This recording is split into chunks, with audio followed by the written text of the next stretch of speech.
This is our hydraulic paper cutter. It can cut large stacks of paper to precise measurements at a time.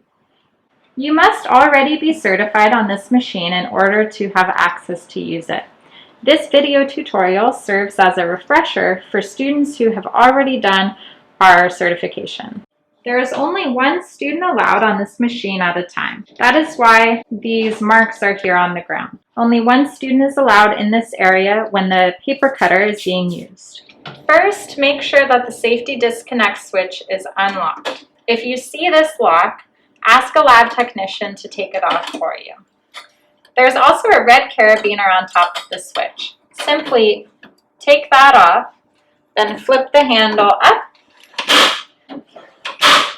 You'll see the light on the machine turn on. This means that the machine has power, but the engine is not yet running.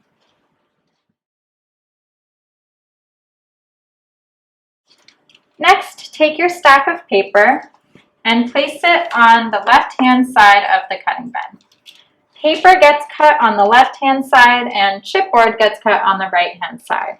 Make sure that the part of the paper that you're cutting off is on this side, and the part of the paper that you want to keep is on this side of the blade. If you're cutting the tail or the head of a perfect bound book, make sure that you line it up with the spine on the left-hand side of the machine. If you line up the spine on the right-hand side of the machine, it will get crushed by the clamp. This hand wheel brings the paper forward or backwards. As you turn the hand wheel clockwise, you'll notice that the measurements in the tape reader magnifier are getting shorter. If you know the specific measurement of your paper, what you want to do is turn the hand wheel until the two lines inside this tape reader magnifier line up on top of each other on top of the measurement. So I'm going to line it up at 5 inches, so I keep turning until it comes to the 5. If you have made a crop mark on your paper, or if you have a crop mark printed out, make sure that the crop mark goes all the way flush to the edge of paper if that's what you want to use to measure your cut. So take the top piece of paper that has the crop mark off of the stack, then slide it into the bed. Make sure that the line of your crop mark is perfectly in line with this mark here on the red rubber part of the cutting bed. Once you have that measurement in place, take the rest of your stack, put that top piece of paper on top, and place the whole stack squarely in the corner where you made that measurement. The other way to measure is using this beam of light. You can turn the hand wheel and push your paper back until your line lines up with the middle or sort of to the front part of that beam of light. However, this is a little bit hard to see sometimes, so we recommend using the technique of lining it up with the red part.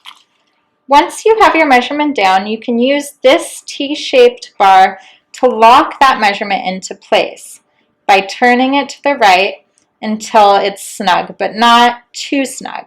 That way this doesn't move. This is a great option if you're making multiple cuts of the same measurement.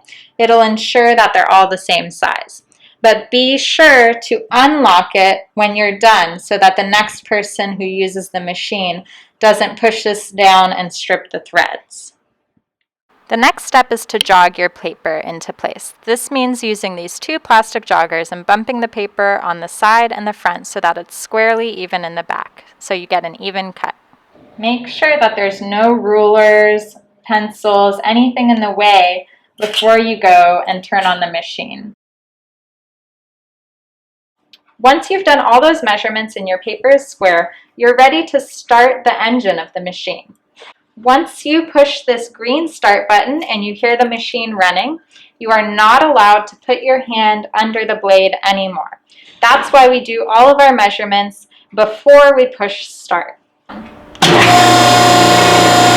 After you've pushed start and then you hear the engine running, you're going to push down on the top of this pedal all the way until it comes down. Then make sure you take your foot off and put it back on the ground. You push the pedal, it lowers the soft clamp like this and holds the paper in place. If you need to change this measurement, you can push down on the bottom part of the pedal and this will bring the soft clamp back up. Then you can turn the machine off and safely make that measurement. In order to engage the blade, you need to take both thumbs and press and hold these red buttons here. When you see the blade has come all the way through, you're going to let go. You'll see the blade come up, the soft clamp come up, and then you'll push stop. This is a safety precaution because it's designed this way so that when both of your hands are pushing down, the blade comes down. So therefore your hand will never be in the way of the blade unless another person is present, which is why we have that policy of only one person at a time in this area. So you take your two thumbs, you push down, and the blade cuts it. Make sure you push stop.